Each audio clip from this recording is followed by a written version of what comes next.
et bienvenue, c'est votre rendez-vous avec la culture sur i24 News et je suis très heureuse de vous retrouver dans ce journal.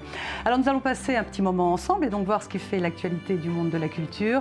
Une grande partie de ce magazine sera consacrée à la journée de commémoration de la Shoah. Nous vous donnerons l'agenda des événements dédiés à cette journée. Puis en marge, nous recevrons l'une des organisatrices de l'alternative Holocaust Memory. C'est un événement qui depuis 15 ans en Israël commémore la Shoah d'une autre façon. Dans ce journal également un focus sur le grand Yitzhak Perlman. Le violoniste new-yorkais a donné une masterclass et nos caméras l'ont suivi. Et puis enfin, nous vous montrerons l'autre phase des Oscars, les Oscars du Bollywood, le cinéma indien. Les récompenses ont été décernées en Floride et non pas en Inde. C'est une première. Voilà donc pour le sommaire, merci beaucoup de rester avec nous. Il est considéré comme l'un des plus grands violonistes du monde, Yitzhak Perlman. Il organise depuis 20 ans une masterclass. Pendant 15 jours, il enseigne le violon à des jeunes de 13 à 19 ans venus du monde entier. Cette année, la masterclass s'est tenue à Tel Aviv. David Goubin, vous y étiez. On regarde le reportage et on parle ensuite. Ils sont 37 adolescents pour la moitié venus des 4 coins du monde. Ils sont violonistes, violoncellistes ou encore contrebassistes. Ce mois-ci, ils ont eu le privilège de suivre pendant plus de 2 semaines les précieux conseils d'une véritable légende du violon, Yitzhak Perlman. Une expérience inoubliable pour ses étudiants.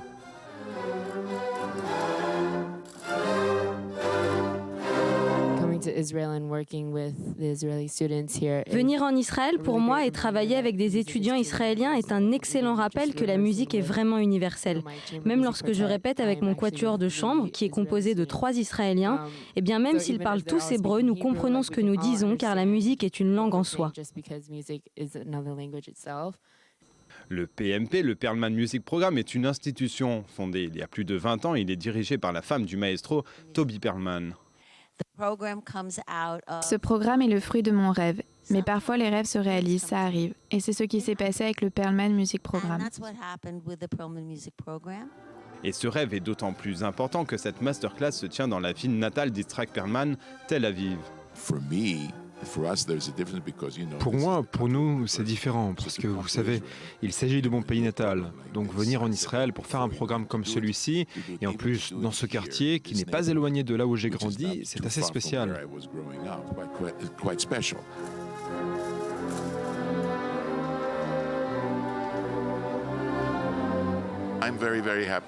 Je suis très heureux. Être ici en Israël et faire ce programme me rend heureux parce qu'il ne s'agit pas que de jouer mais aussi d'enseigner et de travailler avec des étudiants vraiment talentueux.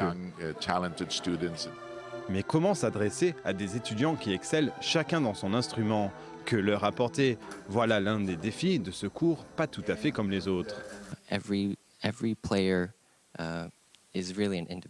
Chaque joueur est unique et je pense que cela vient du fait qu'il choisit lui-même quoi dire et ne pas dire. Et de savoir parfois ne pas s'en mêler, en fait savoir inclure l'étudiant dans le débat.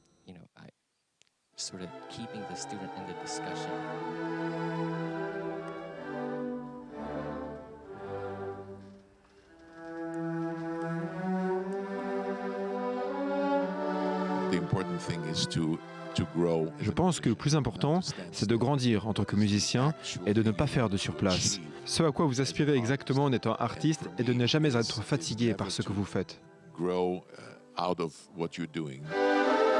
Ce conseil, les étudiants en ont tenu compte. PMP, un programme qui va certainement rester dans leur cœur de longues années encore. Rencontrer des musiciens aussi extraordinaires m'a fait réaliser que c'est vraiment ça que je veux faire pour le restant de mes jours. Et je ne suis pas sûre que je l'aurais compris si je n'avais pas pris part au PMP.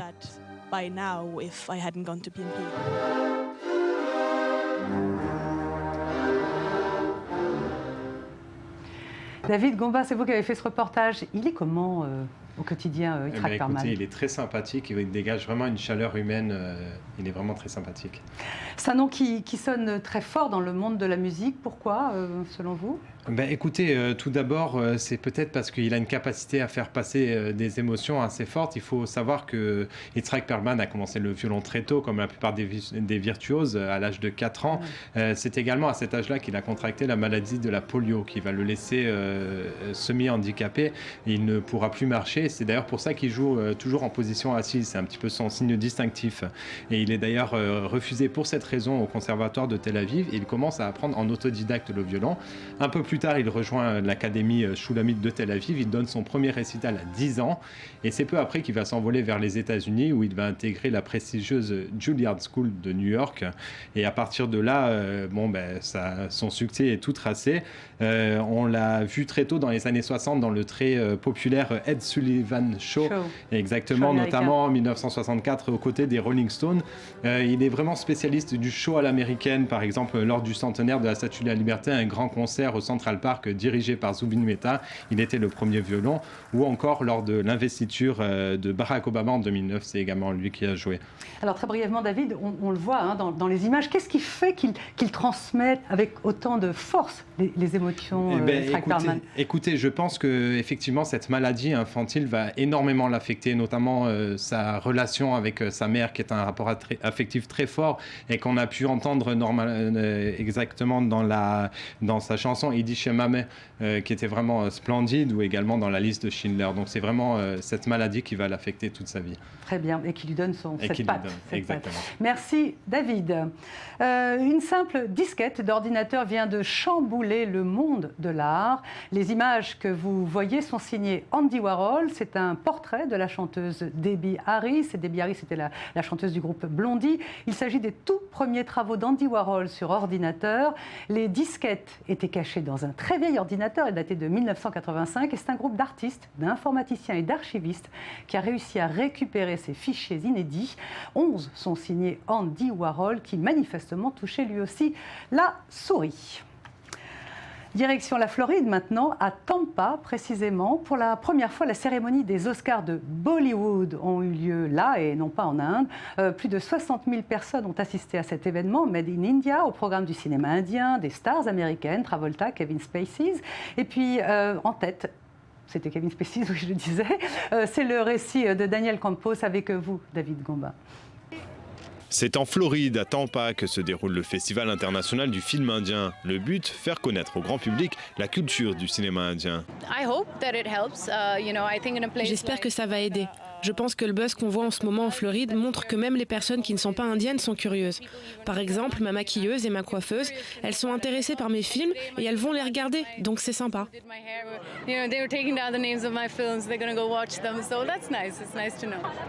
Les représentants de la communauté américano-indienne s'étaient également réunis pour fêter le succès grandissant du cinéma indien aux États-Unis. C'est complètement surréaliste d'être ici. Je ne peux même pas décrire ce que je ressens. J'ai grandi en regardant toutes ces stars. Donc d'être ici en tant que Miss Amérique et de représenter la communauté américano-indienne, c'est quand même un honneur. Donc le week-end s'annonce prometteur. Parmi les acteurs hollywoodiens présents, John Travolta et Kevin Spacey. Spacey qui a profité de l'occasion pour dire tout le bien qu'il en pense. C'est vraiment génial et j'ai beaucoup de chance de faire un métier pareil, d'incarner de tels personnages avec des scénaristes et des membres de l'équipe remarquables. Je pense aussi que ce qui est positif avec des événements comme celui de ce soir, c'est que ça rapproche nos cultures. De plus en plus de gens aux États-Unis s'intéressent aux films de Bollywood. Le cinéma indien, connu pour ses love stories passionnées, ses musiques exotiques et ses danses hautes en couleurs. Moins connus, les super-héros tirés de la culture hindouiste. Aujourd'hui, les héros de Bollywood ressemblent fortement à ceux d'Hollywood. Effets spéciaux incroyables et budgets en hausse perpétuelle. Un exemple, Krish 3, d'ores et déjà nominé pour le prix du meilleur film, tout comme pour celui des meilleurs effets spéciaux. Hollywood prend garde. Alors que l'Inde se rapproche du cinéma occidental, Bollywood pourrait bien se révéler être un compétiteur de choc pour la première place au box-office.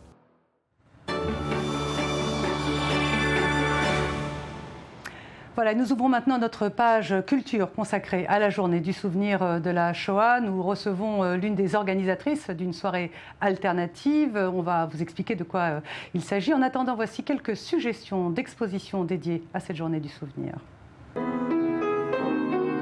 À Jérusalem, un hommage musical à l'occasion de la journée de la commémoration de la Shoah. Au programme des compositions du musicien Victor Ullmann, décédé à Theresienstadt. Au programme également une projection du film From Hell to Paradise, un documentaire sur Alice Herz Sommer, une pianiste survivante de Theresienstadt, décédée en février dernier à l'âge de 101 ans. Un concert qui se tiendra au Centre musical de Jérusalem le 30 avril. Bessa, le code de l'honneur. À Dallas, une exposition revient sur le rôle héroïque joué par les Albanais musulmans qui ont sauvé des Juifs et leur patrimoine pendant la Seconde Guerre mondiale. Une exposition basée sur le travail du photographe Norma Geschman qui, pendant 4 années, a pris le portrait de familles musulmanes qui ont sauvé des Juifs. À voir au Dallas Holocaust Museum jusqu'au 18 juin. Pour la première fois à Paris, plus de 500 clichés pris dans différents ghettos seront exposés au mémorial de la Shoah.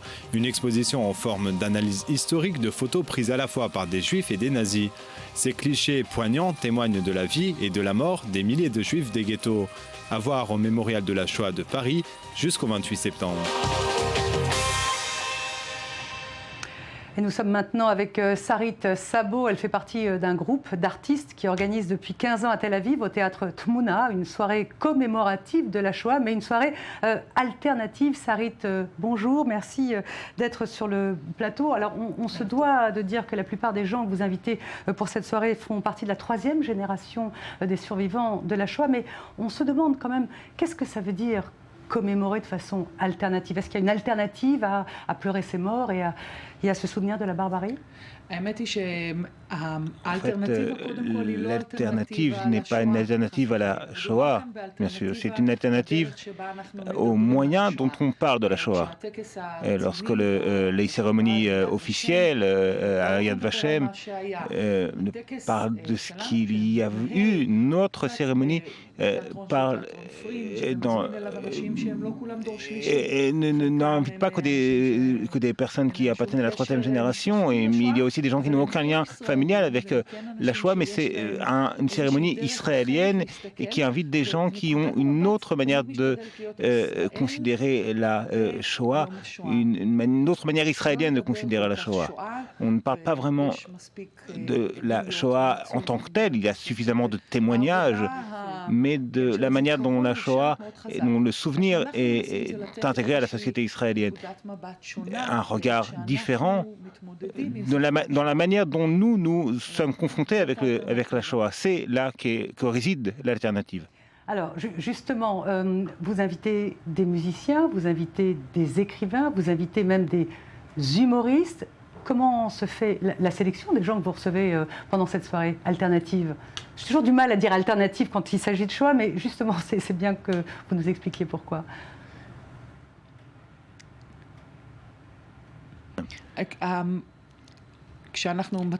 Lorsque nous commençons à organiser la cérémonie, nous pensons au départ à ce qui se passe aujourd'hui en Israël, en 2014. Qui peut parler de ce qui se passe aujourd'hui? À de très nombreuses reprises, cela se sépare entre les gens qui veulent venir pour parler et des gens à qui nous nous adressons. Et je pense que ce qui est intéressant dans cette cérémonie, ce qui attire des centaines de personnes chaque année, c'est le fait que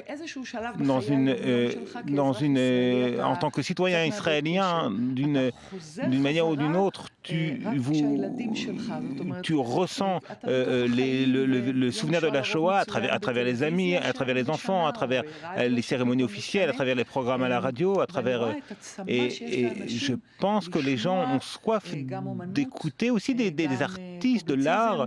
Et des idées qui ne sont pas tout le temps confortables à écouter, mais un miroir plutôt à la société israélienne d'aujourd'hui. C'est ce que nous essayons de présenter. C'est compliqué à entendre. Est-ce qu'il y a des réactions hostiles à cette soirée? Ça fait 15 ans que vous l'organisez. Est-ce qu'il y a des réactions? Est-ce qu'il y a des gens qui ne comprennent pas? Et même une autre question, est-ce qu'il y a des grands-parents issus de la Shoah qui seraient venus assister à cette soirée? Moi, je suis une 3e génération de rescapés de la Shoah. Il y a une grande différence entre les premières années et pendant les premières années. Oui, effectivement, la cérémonie a provoqué beaucoup de réactions hostiles, mais c'était moins le cas maintenant. Maintenant, on comprend que de plus en plus de gens considèrent et comprennent que le Yom HaShoah ne doit pas être uniquement une cérémonie officielle, mais qui doit laisser l'espace à d'autres voix. Oui, mais enfin, vous êtes devenu d'une certaine façon une institution dans l'alternatif, non? C'est pas un danger? Enfin, un danger. Oui, je pense que oui. Cette année, j'ai ressenti que vraiment, soudainement, quelque chose a créé une espèce de ligne. Et il y a des gens qui essayent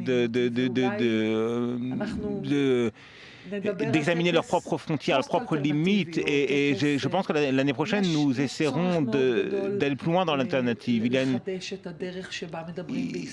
y a une grande... Merci beaucoup, Sarit Sabo. Vous reviendrez l'an prochain. Voilà, c'est la fin de ce magazine consacré à la culture. Merci de nous suivre. Juste après, ce sont les infos. Je vous rappelle que vous pouvez nous retrouver sur le site www.i24.news. Merci, au revoir.